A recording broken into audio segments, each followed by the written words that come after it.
Hi everyone, I would like to invite you to join with me in reading Spiritual Gifts, Volume 1, The Great Controversy Between Christ and His Angels and Satan and His Angels. Chapter 1, The Fall of Satan. The Lord has shown me that Satan was once an honored angel in heaven, next to Jesus Christ. His countenance was mild, expressive of happiness like the other angels. His forehead was high and broad, and showed great intelligence. His form was perfect.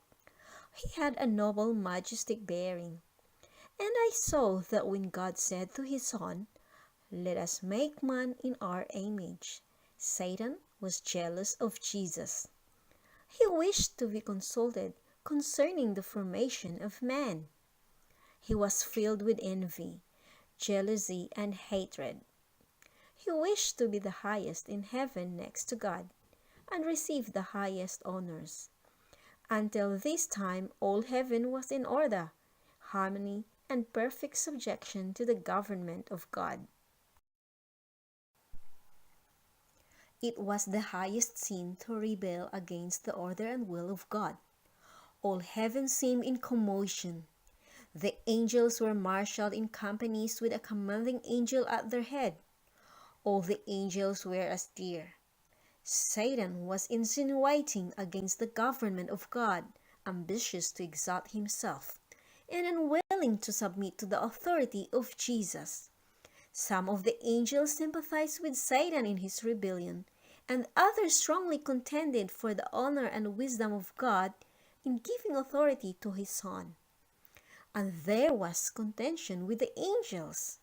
Satan and his affected ones, who were striving to reform the government of God, wished to look into his unsearchable wisdom to ascertain his purpose in exalting Jesus and endowing him with such unlimited power and command.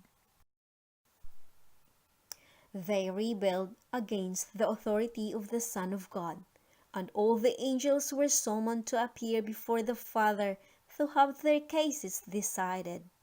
And it was decided that Satan should be expelled from heaven, and that the angels, all who joined with Satan in the rebellion, should be torn out with him.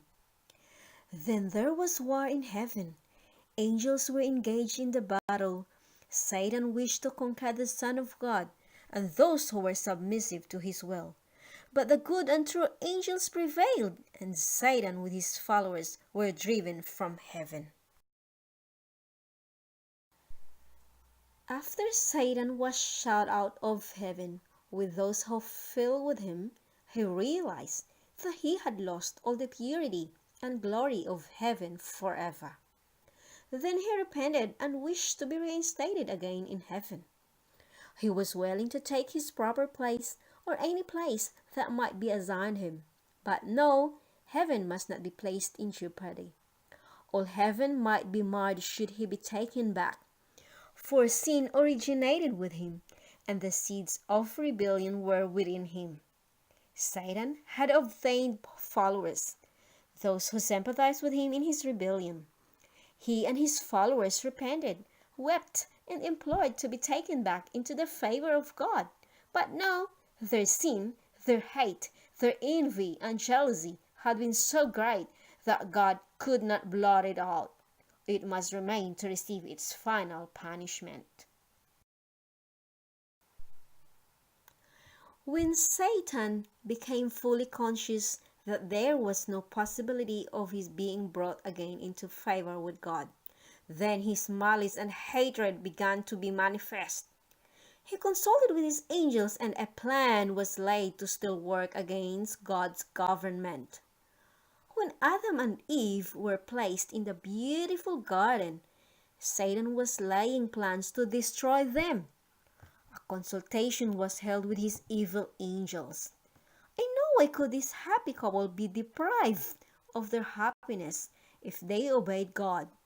Satan could not exercise his power upon them unless they should first disobey God and forfeit his favor.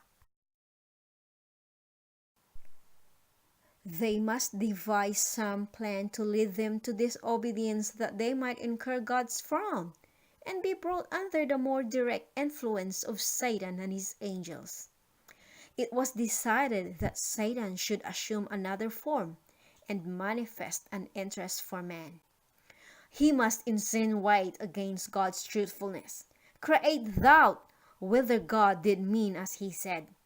Next, excite their curiosity and lead them to pry into the unsearchable plans of God, which Satan had been guilty of, and reason as to the cause of his restrictions in regard to the tree of knowledge. The end of chapter 1.